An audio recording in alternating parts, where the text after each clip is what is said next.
Good morning! Talagang kay ganda ng morning pag ito ang iyong nabubungaran. Pagkagising mo sa umaga, pagbukas mo ng bintana, ito kaagad ang iyong makikita. Saya-saya lang. Ayan, daig ko pa ang nanalo sa loto. Alam nyo ba na ang pagtatanim ay para ka lang ding nag-iipon ng pera? Kasi imbis na gagastos ka, hindi ka nagagastos pag may sarili kang tanim.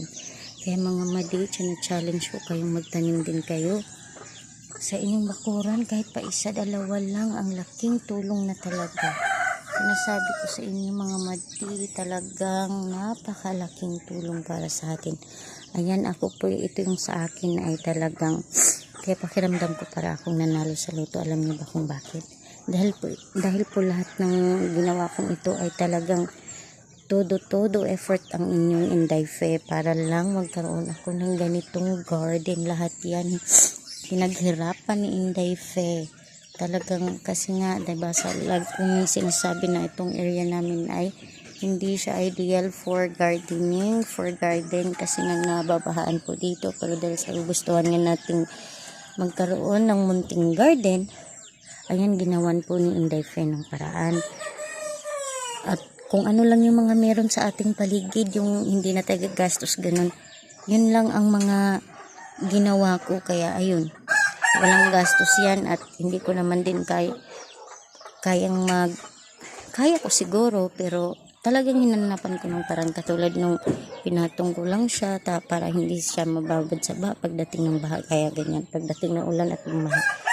Kaya kahit bumabaha po yung ating area ay nakahanda na po sila para sa baha. Ayan, dapat po tayo ay laging handa. Ayan na. Tuwing kailangan ko po ng gulay, sitaw, yun, dahil yun ang namumunga na ngayon at lagi akong nakakaani. Ayan, kuha lang ako dyan.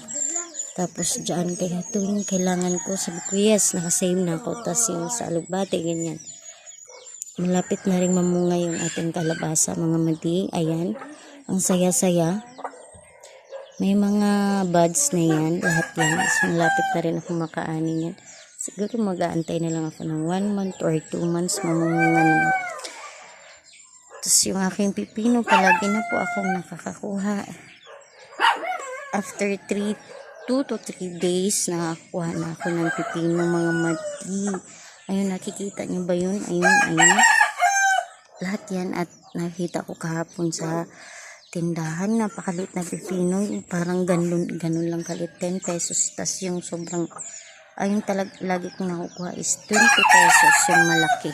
Saan ka pa niyan mga madi? Kaya kada kuha ko dyan, lagi kong iniisip na, ayun, nakasave na naman ako kasi bawat kuha ko dyan, kung hindi ako nagtanim, bibilhin ko yun.